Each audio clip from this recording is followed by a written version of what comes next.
What is up, most distinguished patrons of this channel? For today, we are going to make two very simple tools that you'll probably find a lot of use for in the home shop, in the welding shop. So with that said, let's get into it.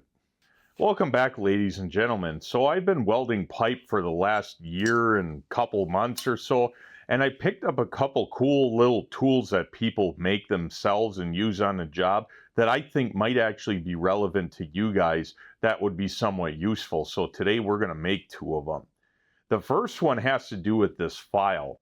Now, using a chipping hammer in the pipeline world, or well, the pipe welding world in the steam fitting world like I'm in, is kind of a no bueno deal. Like, people don't like chipping hammers, and I totally get it. Like, when I was in welding school many years ago, I distinctly remember the sound of those cheap Hobart chipping hammers banging against steel, kind of like this,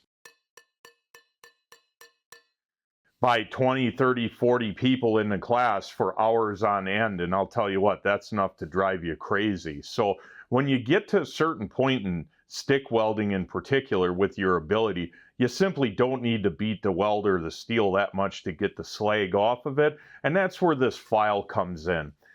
Up until I started welding pipe, I would have thought it was kind of odd to use a file for stick welding, but actually when you're pretty decent at stick welding with 70-18 and 60-10, this is mostly all you need to actually remove the slag, especially with 70-18. Normally what they use in the field, and what I use, is this half round file, and I don't have a handle or anything on it because this actually is pretty handy. You can tap this, use it like a chipping hammer, I guess, if you have a little spot you can't get the slag off of.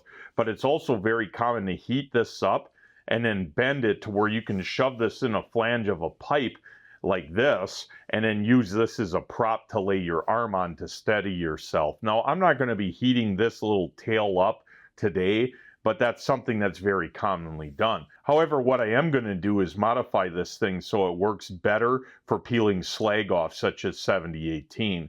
And what I've found works the best, and it's what everyone that I've worked with tends to do, is you take an angle grinder and you put a couple saw teeth cuts at a slant on this, and that way when you run your perfect bead of 70-18, you come in there with this and just scrape it on both sides of the weld and tap it just slightly, and it comes right off.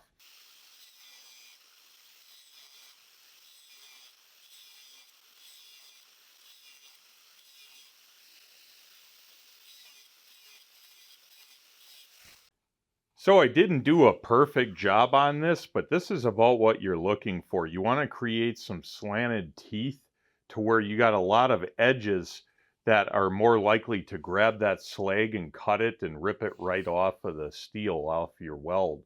This file right here is about all you need, rather than a chipping hammer, if you're decent at welding with 70-18, to get the job done.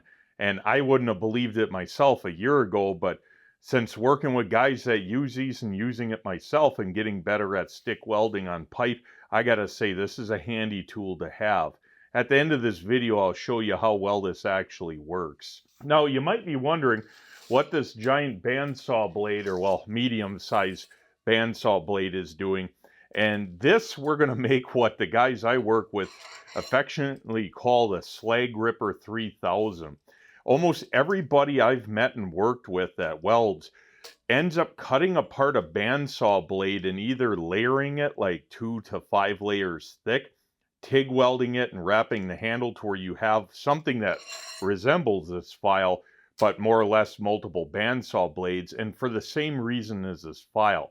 Now, this file works good at, grinding down burrs on stuff, and, hey, we can all use a file almost at any point, whether it's for your fingernails or not. But this takes up a little bit more space, a little bit more heavy. And I'm going to tell you right now that making one of these, a slag ripper, out of a bandsaw blade is a great way to make an alternative tool rather than just buying a file and modifying it. So what we're going to do, we're going to mark this blade up to where it's roughly the same length as this, and we're going to cut it in 3 sections the same length and make a tool.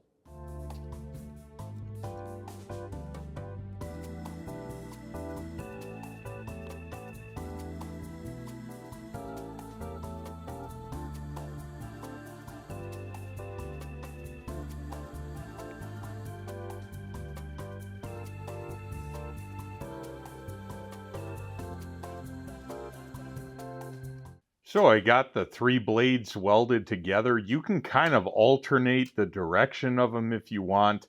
This one I did 2 that are pointing this way and the middle one is pointing that way. And I think that'll work best for my application. But honestly, if they're all pointing the same way, I think you're going to be just fine. If I were to choose which way they would point, I would say whatever way you're going to hold it, they should point this way. Now, I don't have any fancy tape or anything, so I'm going to end up wrapping this handle just like every one I've had in the field, prison shank style, where you wrap it with electrical tape, and then you grab it right here, and now you got your slag ripper. So let me take care of that.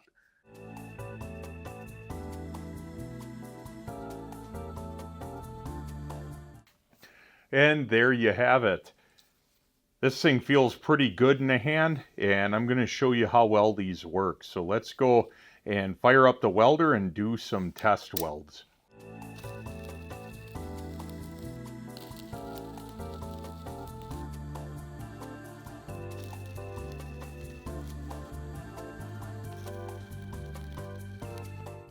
So I did a couple test welds, and I happen to use Hobart 7018, which I'm not a huge fan of. It has this weird brown-black slag that tends to be very difficult to remove at times.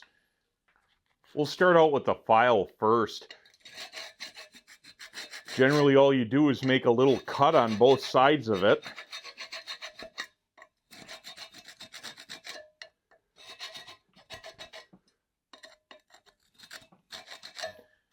Cleaned it off pretty good. I'll give it a couple little taps here. And there you go. It's all cleaned off. You don't irritate your welding instructor or your neighbor hammering on the steel all day to get that cleaned off. Works really good. I'll do this one as well. So that works really good. I'll show you how well this works.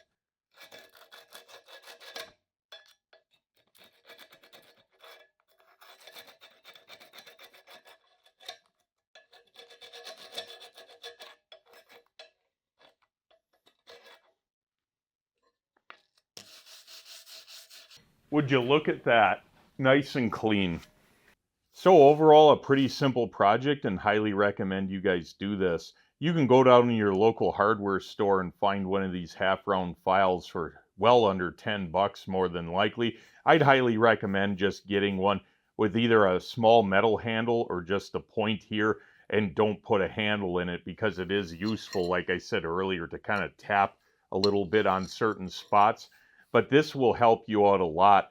Not only does it remove slag on most rods, but you can also file burrs and all sorts of stuff so that you're not cutting your hands up.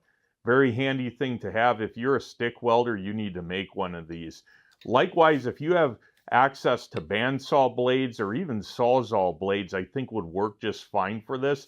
Creating something with some teeth on it, putting your little prison shank style handle on it, you know, this thing is going to work really good. And if you wear out this section, you can always untape it, tape that section, and you still have some decent teeth on here. And this works really well too. Since I do a lot of pipe welding for a living now, this I find works really good, especially where you don't want to use a wire wheel on a grinder to clean 6010 out. This works really good to get it clean to the point to where you can wire brush it and then go over it with another pass of 6010 or even 7018. If you happen to be in welding school and you show up with these and you're not pounding the piss out of the metal plate all day, your welding instructor would appreciate it as well. With that said, hopefully you enjoyed the video. If you got any homemade tools you made that you like and you would recommend for other people, leave them in the comments. Otherwise, until next time, guys.